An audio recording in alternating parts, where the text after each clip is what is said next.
La noche antes de que me muriera, me pidió que le leyera un cuento antes de dormir. Yo le dije que estaba cansado, que mañana, que ya era tarde. Él no protestó.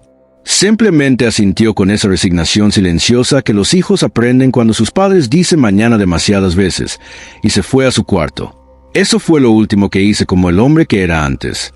Decirle a mi hijo de 9 años que mañana. No sé por qué ese detalle es el que más me pesa de todo lo que pasó esa noche. He visto cosas que no tengo palabras suficientes para describir.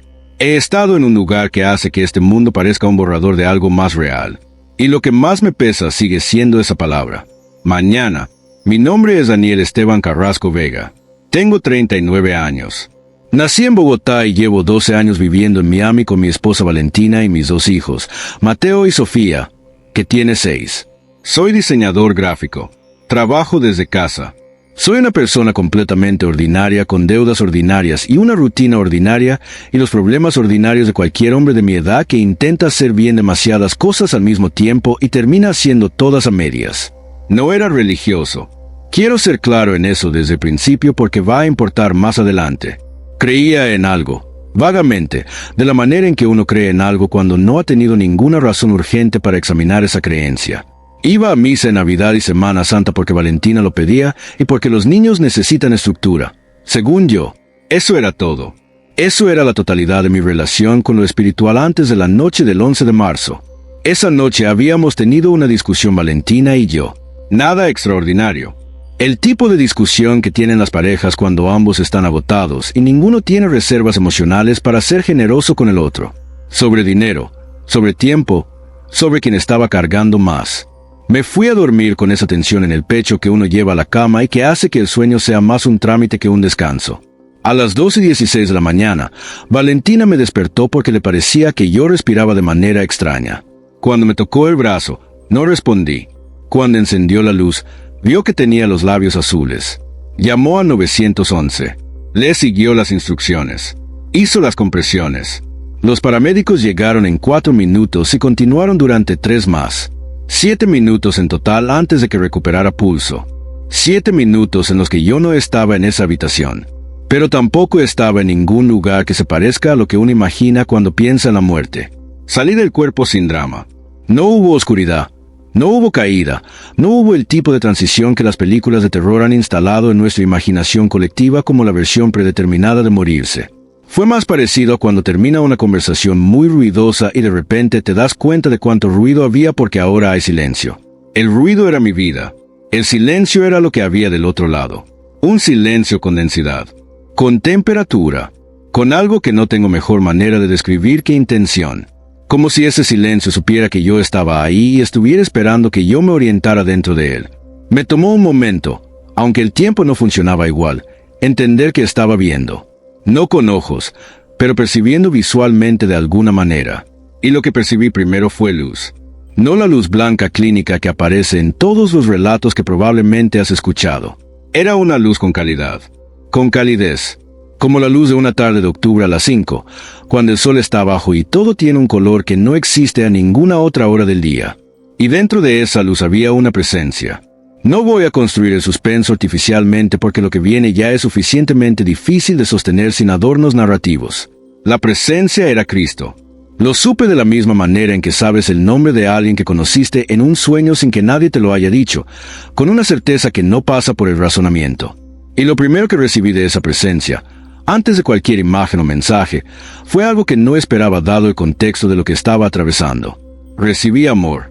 No el amor que conocemos aquí, que siempre tiene condiciones aunque no queramos admitirlo, que siempre carga la historia de lo que has hecho y lo que has dejado de hacer. Era un amor sin historia, sin la deuda acumulada de mis fracasos, sin la cuenta de las veces que había elegido lo conveniente sobre lo verdadero.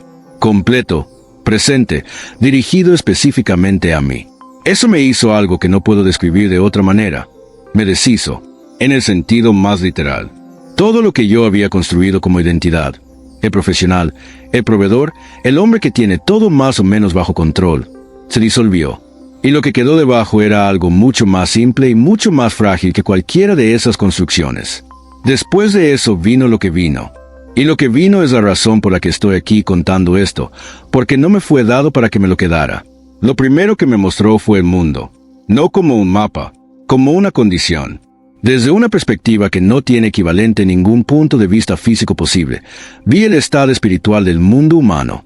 Y lo que vi era una batalla, no metafórica, una batalla real entre fuerzas que operan en una dimensión que la mayoría de nosotros no percibimos porque estamos demasiado ocupados con la superficie de las cosas. Del lado de la luz, había una presencia que se distribuía de manera descentralizada, en personas, en momentos de bondad genuina, en conexiones reales entre seres humanos, en actos de verdad dicha cuando era costoso decirla. Del otro lado había algo que funcionaba de manera completamente opuesta, centralizado, concentrado, con una inteligencia fría y una paciencia que me perturbó más que cualquier imagen de violencia que pudiera haberme mostrado. Porque la paciencia de esa oscuridad era la paciencia de algo que entiende los tiempos largos, que ha estado trabajando durante mucho tiempo en algo que está a punto de mostrar su forma completa. Y entonces me fue mostrado lo que estaba preparándose, no con nombres, no con fechas, con estructura. Me fue mostrada la arquitectura de una ilusión que está siendo construida para la humanidad con una meticulosidad que me dejó sin aliento, incluso en ese estado donde el aliento no era necesario. Una figura que está siendo preparada para aparecer en el mundo humano en un momento de máxima desorientación, no como un tirano evidente. Eso sería demasiado fácil de rechazar, como una solución, como la respuesta articulada y carismática a todos los problemas que en ese momento la humanidad habrá acumulado sin resolver. Y lo que hace que esa figura sea lo que es, lo que me fue comunicado con una urgencia que todavía siento en el pecho cuando lo recuerdo, no es su crueldad, es su credibilidad. Será creíble porque el mundo habrá sido preparado para necesitar exactamente lo que esa figura ofrecerá. La preparación ya está ocurriendo. No en un cuarto oscuro con personas de negro tramando conspiraciones. En lo cotidiano, en el debilitamiento sistemático de la capacidad humana de distinguir la verdad de su imitación. En la sustitución gradual de la conexión real por su simulacro tecnológico. En la erosión de la confianza. Entre personas, entre instituciones, entre generaciones, hasta que la gente esté tan hambrienta de certeza que acepte la primera voz que hable con suficiente autoridad para llenar ese vacío. Me fue mostrado que esa figura tendrá respuestas para todo. Hablará de paz mientras reorganiza el poder. Hablará de unidad mientras construye dependencia. Hablará del espiritual con un lenguaje que sonará familiar porque habrá estudiado el lenguaje de lo espiritual con la misma frialdad con que un falsificador estudia los billetes que va a imitar. Y la señal. Me fue dada una señal, no para identificar a una persona específica, sino para identificar una dinámica. Será esta. Cualquier sistema, cualquier figura, cualquier movimiento que requiera que renuncies a tu capacidad de discernir individualmente para poder pertenecer a él, está construido sobre algo que no es luz aunque use vocabulario de la luz. El discernimiento propio no es orgullo espiritual. Es una facultad que fue puesta en cada ser humano con una razón. Y su debilitamiento es uno de los objetivos centrales de lo que se está preparando. Me mostraron también algo sobre el tiempo. No fechas. Insisto en eso porque sería irresponsable de mi parte sugerir que recibí una agenda. Pero sí una sensación de proximidad que no he podido sacudir. Lo que se está preparando no está en un futuro distante y abstracto. Está en el horizonte dentro del cual van a vivir mis hijos. Mateo y Sofía van a ver cosas que yo solo vi desde el otro lado de la muerte por 7 minutos. Y eso específicamente, fue lo que me hizo elegir volver sin un instante de duda. Porque en algún punto de todo lo que me fue mostrado, la presencia me dejó ver a mis hijos. No como visión, como comprensión. Vi lo que significaba para ellos crecer con un padre que había estado en ese lugar y había regresado transformado, versus lo que significaba crecer con un padre que había regresado igual. Y entendí que mi regreso no era solamente para mí, era para ellos. Era para que hubiera alguien en su vida que supiera cosas que la mayoría de los padres no saben y que pudiera enseñarles no con sermones sino con la manera de vivir. El regreso fue físico en el sentido más brutal de la palabra, como si me hubieran devuelto al cuerpo sin considerar que el cuerpo tenía bordes. Dolor inmediato en el pecho, frío en las manos, voces que tardé en reconocer como reales, y luego la cara de Valentina sobre mí. Con una expresión que nunca le había visto en 12 años de conocerla, una mezcla de alivio y terror que todavía me parte algo cuando la recuerdo. Lo primero que hice cuando pude hablar fue pedirle que fuera a buscar a Mateo. Eran las 3 de la mañana. Ella me miró como si no estuviera segura de que yo estuviera completamente de regreso. Le dije, Necesito verlo.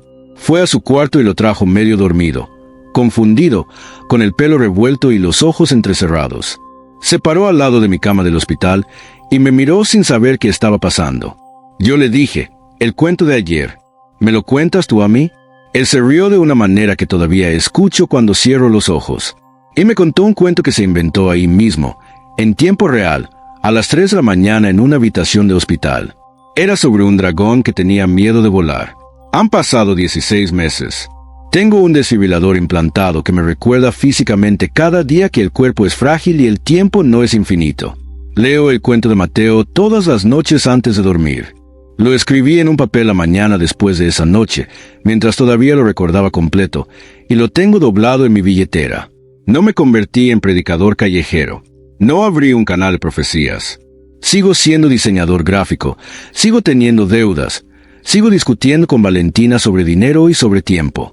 Pero hay algo que cambió en la manera en que vivo esas cosas que no tiene que ver con haberme vuelto más paciente o más sabio en el sentido convencional. Tiene que ver con que ya no soy capaz de tratar lo cotidiano como si fuera el relleno entre los momentos importantes. Entendí que lo cotidiano es todo.